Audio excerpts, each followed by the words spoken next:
Terima kasih sudah klik video ini. Assalamualaikum warahmatullahi wabarakatuh. Kembali lagi bersama channel saya, Kanal Ken. Di cerita horor kali ini, saya akan melanjutkan cerita sebelumnya yang dibagikan dan ditulis oleh Simple Man yang berjudul Bisikan Iblis. Gak usah berlama-lama, kita langsung saja ke ceritanya. Cahor, cerita horor.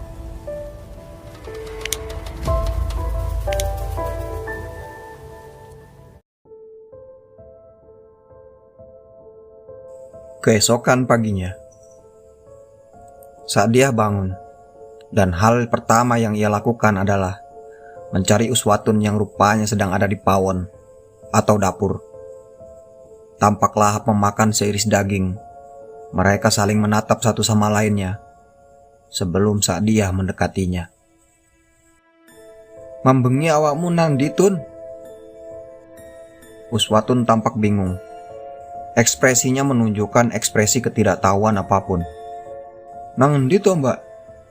Atun tidak kemana-mana." "Kemana toh, Mbak? Atun tidak kemana-mana." Aneh. Namun saat dia yakin, ia melihat dengan mata kepalanya sendiri. Dan bagaimana bisa Atun mengatakan hal sebaliknya? Meski penasaran, namun saat dia tidak bisa mendapatkan jawaban apapun dari Uswatun. Sekeras apapun ia memaksakannya berbicara, karena Atun hanya mengatakan ia tidak kemana-mana. Si bapak sendiri masih jarang pulang. Sekalipun ia pulang, paling hanya untuk mengganti bajunya saja. Di malam yang tak keberapa, di mana saat dia kembali memergoki si bapak membawa Uswatun pergi, saat dia nekat untuk mengikuti.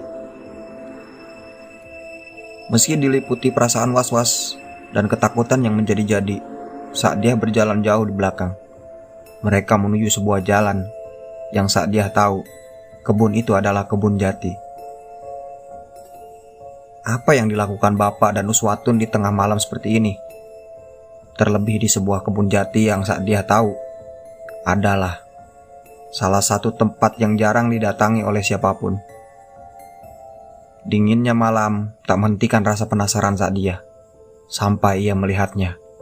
Saat dia melihat Uswatun di depan sebuah pohon rimbun. Pohonnya sendiri tidak lebih tinggi dari dirinya, namun di depan pohon itu ada luyak berisi bunga dan sesaji, lengkap dengan jarum dupa di atasnya. Uswatun kemudian melahap isi luyak itu dengan tangan kosong. Si bapaknya duduk menyaksikan anak bungsunya melahap habis apa yang ada di depannya, termasuk bebungaan dan kopi hitam itu. Jantung saat dia berdegup kencang, tidak karuan, sebelum terdengar suara mengembik di belakangnya.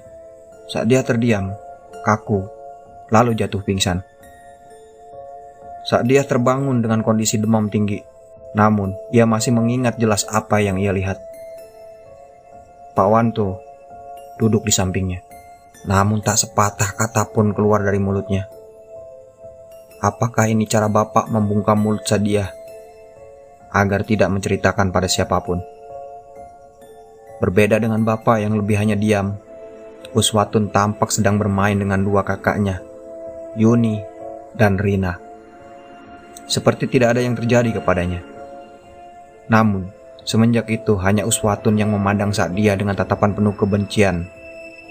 Selebihnya ia tahu, Uswatun bukan lagi seperti adik bungsunya lagi. "Mbak, Mbak!" Seseorang menggoyang tubuh saat dia. Sebelum ia menyadari siapa yang membangunkan dirinya, ia melihat Rina, wajahnya panik. "Opo, Rin?" tanya dia ikut panik. "Atun gak ada di tempatnya." Dia melirik ke tempat di mana Atun biasanya tidur. Kosong.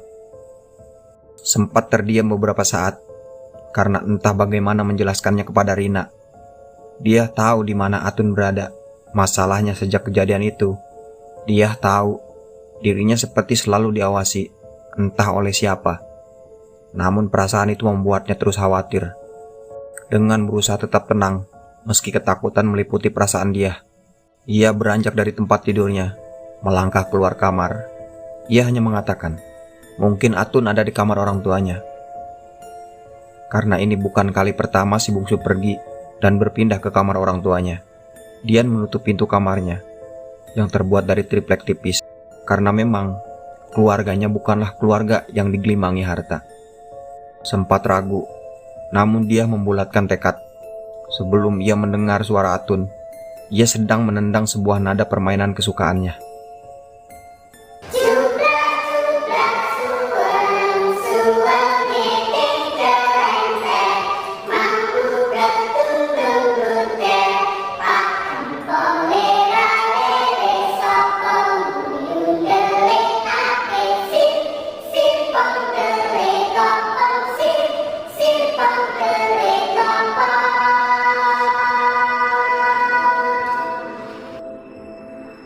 Suaranya terdengar dari halaman belakang rumah.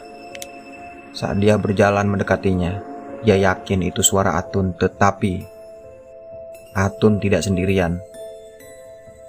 Ia mendengar ada 2 atau 3 suara lain sedang menyanyikan bersama-sama. Yang jadi pertanyaannya adalah, untuk apa Atun bermain cublak-cublak suang tengah malam seperti ini? Berusaha mengintip. Saat dia mendekati gubuk rumahnya yang terbuat dari bambu, di sela-sela lubang itu, ia mendekatkan wajahnya, melihat dengan seksama. Namun ketika saat dia melihat figur Atun yang tengah duduk bersila, nyanyian mereka berhenti, berganti menjadi kesunyian. Kesunyian itu membuat suasana saat itu menjadi begitu mencekam, seolah-olah mereka tahu seseorang sedang mengamatinya. Di tengah pikirannya tentang mereka, saat dia melihat Atun, kepalanya menoleh tepat di mana saat dia berdiri menatapnya. Jantung saat dia rasanya seperti mau copot. Belum berhenti sampai di sana, saat dia seperti ingin lari saja dan kembali ke atas ranjangnya. Namun, semua itu membuat saat dia penasaran, berbuah nekat. Saat dia mengintip kembali, namun yang dia dapat, tepat di lubang itu, mata mereka saling bertemu. Atun tahu saat dia melihatnya. "Mbak," kata Atun. Ia memanggil nama saat dia. "Ayo main." Karena seperti tertangkap basah, maka saat dia melangkah keluar, membuka pintu belakang rumahnya, dan dilihatnya Atun mengamatinya dengan senyuman ganjil yang menakutkan. Saat dia mengikuti langkah Atun, penasaran dengan suara siapa saja yang ia dengar tadi. Saat dia dibuat dia mematung, manakala ia melihat di hadapannya ada Rina dan Yuni, duduk bersila seolah menunggu mereka. Bila Rina dan Yuni ada di sini bersama Atun, lalu siapa yang ada di kamar? Meski puluhan pertanyaan muncul di dalam pikirannya. Saat dia mencoba untuk tenang dengan apa yang terjadi, ia duduk bersila sama seperti yang lain, sampai ia mendengar Atun mengatakan, "Sing dadi Pak Empok sampean dulu ya, Mbak." "Yang jadi Pak Empok kamu dulu ya, Mbak?" Awalnya ragu, namun saat dia mengiyakan permintaan Atun, ia tahu akhir-akhir ini hubungan mereka seperti berjarak, dan dia tidak tahu apa alasannya. Jadi, bila menjadi Pak Empok bisa membuat Atun dekat lagi dengan dia, maka dia akan melakukannya. Semua tahu apa itu Pak Empok. Pak Empok adalah sebuah permainan cublak-cublak suang. Pak Empok akan menjadi penebak dalam permainan ini. Karena sejatinya permainan ini adalah permainan untuk mencari batu yang akan disembunyikan di salah satu telapak pemain lain. Masalahnya, Pak Empok haruslah diwajibkan untuk berbaring telungkup, sementara permainan lain mulai menyanyikan lagunya, sekaligus membuat batu itu agar Pak Empok tidak tahu di mana batu itu berada. Maka, saat dia mulai berbaring telungkup menghadap lantai, sementara 3 saudaranya mulai bernyanyi. Anehnya, ketika saat dia telungkup, ia merasa ada pemain keempat di antara mereka. Meski begitu, saat dia lebih takut tentang suara lain yang ia dengar, suara yang tidak pernah ia kenal, sampai akhirnya ia mencium aromanya. aroma kambing itu kembali di antara mereka. Ketika sampai di lirik, "Sapa guyu deling kakek," maka Sa'diyah mulai membuka matanya, menatap ketiga adiknya, tanpa tahu di mana ia merasakan pemain keempat itu berada. Semua wajah adiknya mengisyaratkan ekspresi yang sama, pucat dan begitu datar, tidak seperti adik-adiknya selama ini. Sa'diyah menunjuk Atun, ia memilih tangan kirinya, maka Atun membuka tangannya, dan batu kerikil itu tidak ada di sana. Sekarang ia menunjuk Rina. Rina juga sama, di atas telapak tangannya. Batu itu tidak ditemukan. Maka dia harus kembali menjadi Pak Empoh. Hal ini terus terjadi lebih dari 7 kali. Ketika Sa'diyah mulai tertelungkup lagi, terdengar suara tertawa yang membuat Sa'diyah tidak nyaman, seolah-olah ketiga adiknya mengerjainya. Maka sebenarnya batu itu memang tidak pernah ada bahkan sejak permainan dimulai. Menunggu. Sa'diyah menunggu ketiga adiknya mulai menyanyikan liriknya, namun mereka tak kunjung menyanyikannya. Bingung, Sa'diyah ingin membuka matanya, namun ia ingat ia adalah Pak Empoh yang tidak diizinkan baginya membuka mata sampai nyanyian disenandungkan. Saat itu bisikan terdengar, "Mati." Suaranya begitu dingin dan menusuk. Ia tahu itu bukan suara adiknya, apalagi itu suara pemain keempat yang sedari tadi ia rasakan. Angin dingin tiba-tiba berhembus. Sa'diyah terjebak dalam keheningan yang membuatnya ketakutan memenuhi isi kepalanya. Di tengah Sa'diyah menunggu, terdengar suara familiar yang membuat Sa'diyah tersentak. "Lapo konang kene? Ngapain kamu di sini?" Sa'diyah melihat Ibu Robiah menatapnya dengan tatapan tajam. Tidak hanya Bu Robiah yang membuat Sa'diyah kaget. Rupanya ketiga adiknya tidak ada di sana.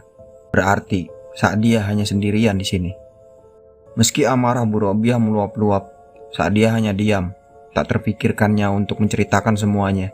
Dan ketika dia masuk ke kamar, dia melihat ketiga adiknya tertidur lelap, termasuk Atun yang sedari tadi nampaknya tidak pernah terbangun dari ranjangnya.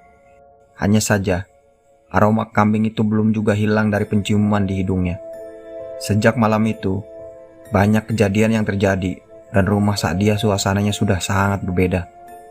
Namun ada satu hal yang dia ingat.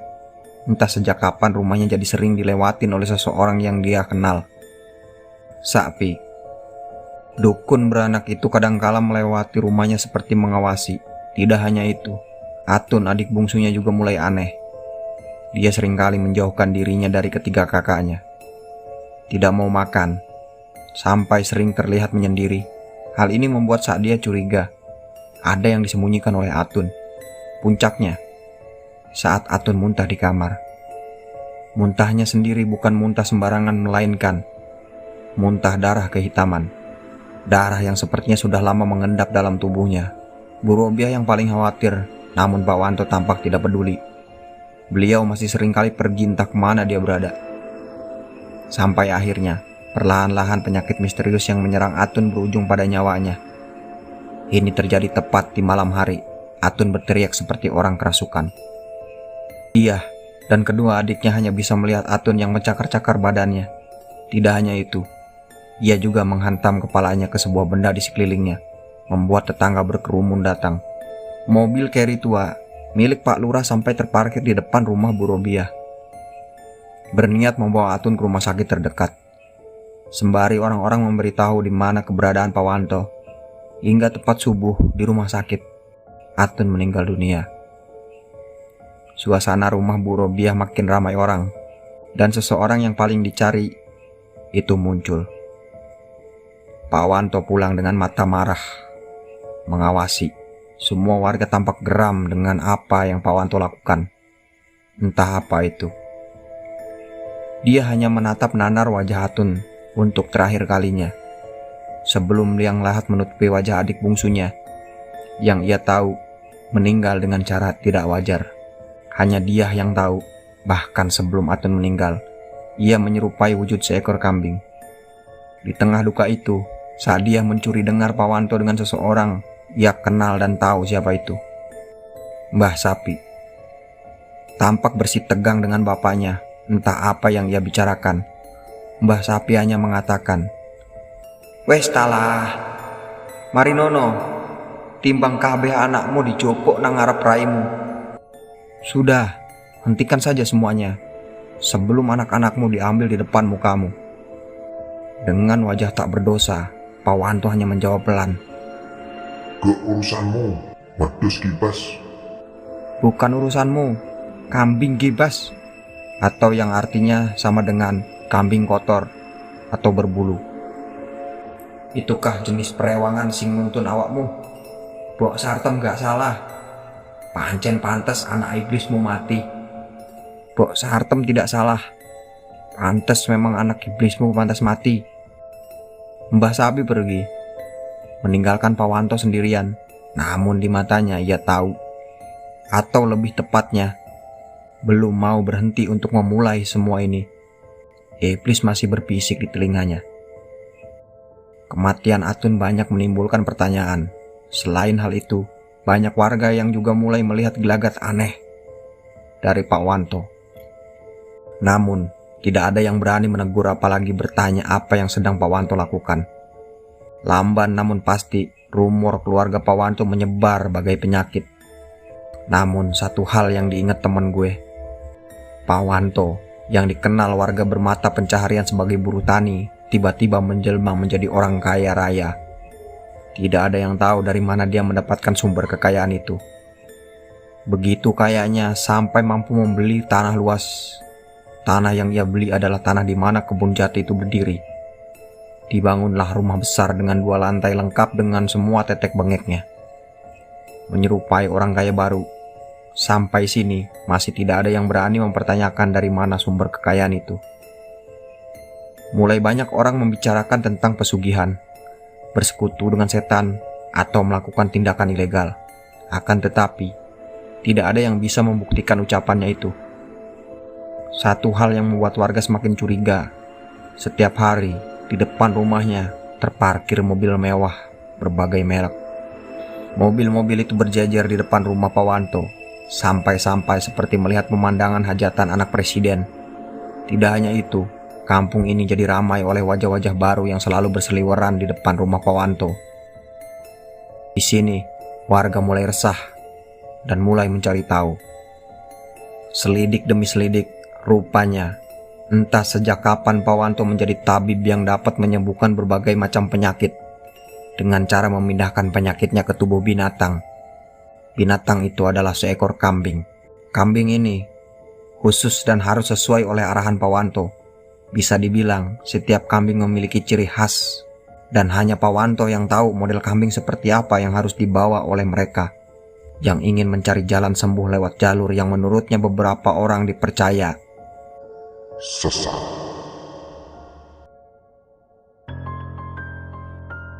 Sampai di sini saja cerita kali ini. Nantikan part selanjutnya di video berikutnya. Terima kasih yang sudah subscribe, like jika suka, komen di bawah jika ada unek-unek, dan share bila kalian berkenan. Kita bertemu lagi di video selanjutnya. Salam cahor, dan sampai jumpa.